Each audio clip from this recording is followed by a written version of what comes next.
रात के 2:30 बज रहे थे। शहर के सबसे बड़े सिविल हॉस्पिटल में अजीब सी खामोशी पसरी हुई थी। सफ़ेद रोशनी की चमक और दवाइयों की तीखी गंध पूरे कॉरिडोर में तैर रही थी।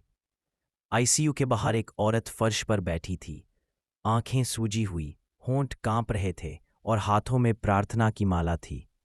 उसका नाम था नंदिनी और अंदर आईसीयू में उसका 18 वर्षीय बेटा आर्यन जिंदगी और होश के बीच फंसा हुआ था। करीब आधे घंटे बाद डॉक्टर बाहर निकले। उन्होंने मास्क उतारा और थके हुए स्वर में कहा, हमने जान बचा ली है, लेकिन इनके दिमाग पर चोट बहुत गहरी है। इनकी याददाश्त का बड़ा हिस्सा खो गया है। अब इन्हें सब कुछ फिर से सीखना पड़ेगा, लोगों को, रिश्तों को और खुद को भी। नंदिनी की आंखों से आंसू झरने लगे। उसने कांपती आवाज में पूछा, डॉक्टर, मेरा बेटा मुझे पहचान लेगा? डॉक्टर ने धीमी सांस लेते हुए कहा, इसका जवाब सिर्फ समय देगा। कुछ घंटों बाद आर्यन ने धीरे धीरे आंखें खोली। आईवी ड्रिप लगी हुई थी, चेहरे पर पट्टियां थीं, शरीर दर्द से जकड़ा हुआ था। सामने उसकी मां बैठी थीं, उम्मीद से भरी आंखें, कांपते होठ। उन्होंने उसके बाल सहलाते हुए कहा, बेटा आर्यन, मैं मां हूं तुम्हारी। आर्यन ने कुछ क्षण उसे घूरा, फिर बेहद ठंडे स्वर में बोला, आप कौन? उस एक वाक्य ने कमरे की हवा तक रोक दी। नंदिनी की दुनिया पल भर में चकनाचूर हो गई। वह रो पड़ती है, लेकिन शायद अभी टूटने की इजाजत नहीं थी। अभी जंग शुरू हुई थी। कुछ दिनों बाद आर्यन को घर लाया गया। व्हीलचेयर पर बैठा हुआ वह अपने ही घर में अजनबी लग रहा था। हर कमरा उसके नाम की महक देता था। दीवारों पर उसके ट्रॉफीज, मेडल्स, सर्टिफिकेट्स और रोबोटिक्स प्रोजेक्ट्स टंगे थे, लेकिन आर्यन उन्हें ऐसे देख रहा था जैसे किसी और की जिंदगी हो। मुझे कोई याद क्यों नहीं? मैं कौन था? उसने अपनी मां से पूछा। नंदिनी ने धीमे पर गर्व भरे स्वर में कहा, तुम एक जीनियस इन्वेंटर थे। तुमने नेशनल इनोवेशन अवार्ड जीता था। तुम सबको इंस्पायर करने वाले थे, बेटा। आर्यन हल्की हंसी हंस दिया। जीनियस? मैं तो एक लाइन तक क्लियर नहीं सोच पा रहा। उसकी आंखों में वो दर्द था जो शब्दों से बाहर था। 2 दिन बाद दरवाजा खटखटाया गया। दरवाजे पर खड़ी थी सिया, 19 साल की लड़की। उसकी आंखों में चिंता और उम्मीद दोनों थी। वह कमरे में आई और बोली, हाय आर्यन, याद है मुझे? आर्यन ने सीधे उसकी आंखों में देखते हुए कहा, जब मैं खुद को नहीं पहचान पा रहा तो तुम्हें कैसे पहचानूंगा? सिया की आंखें नम हो गईं, पर उसने मुस्कुराकर कहा, तुम दुनिया बदलने वाले इंसान थे आर्यन, और मुझे यकीन है कि फिर बनोगे।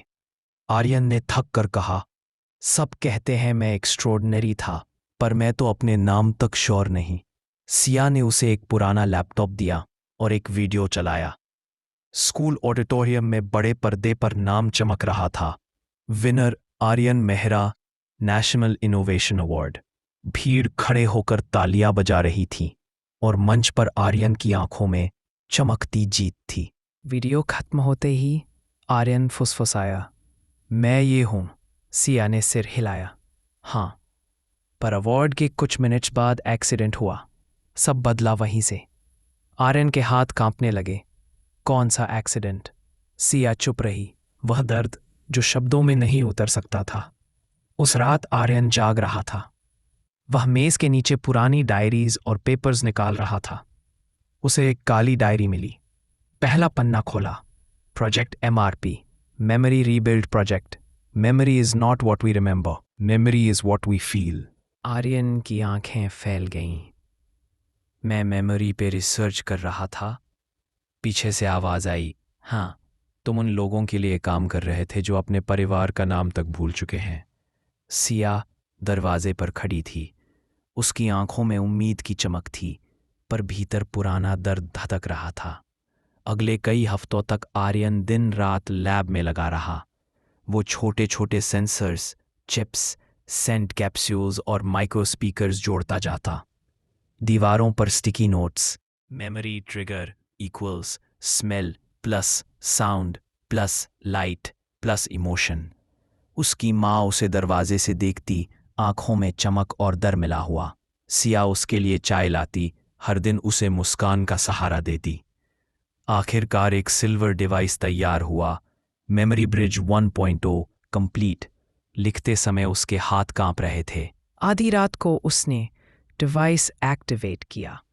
एक हल्की रोशनी फैली, विंड चाइम्स की आवाज, लैवेंडर की खुशबू, पहचान सी कंपन पल्स, और अचानक यादों की तेज बिजली उसके दिमाग में दौड़ी।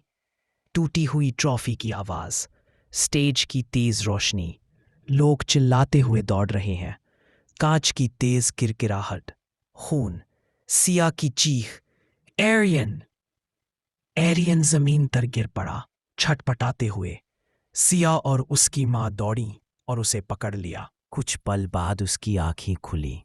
उसने कांपती आवाज में कहा, माँ। नंदिनी रो पड़ी। तू याद कर लिया मेरा बेटा? आर्यन ने सिया की ओर देखा। तुम ही वो मिसिंग फोटो हो। सिया रोते हुए मुस्कुराई।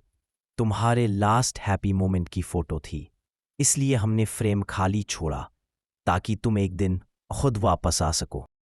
आर्यन ने डिवाइस उठाया और कहा, ये इन्वेंशन सिर्फ मेरी यादें के लिए नहीं, उन लोगों के लिए भी होगा जिन्होंने कभी किसी अपने को खोया है, जो अपनी आइडेंटिटी ढूंढ रहे हैं। कुछ महीनों बाद ऑडिटोरियम भरा हुआ था। भीड़ स्टैंडिंग ओवेशन दे रही थी। आर्यन स्टेज पर खड़ा था, आंखों में वही पुरानी चमक वापस। उसने कहा, यादें चीनी जा सकती हैं, लेकिन प्यार लेकर नहीं जा सकता कोई। जब तक उम्मीद है, हर खोई हुई मेमोरी वापस आ सकती है। तालियां आसमान तक गूंज उठीं।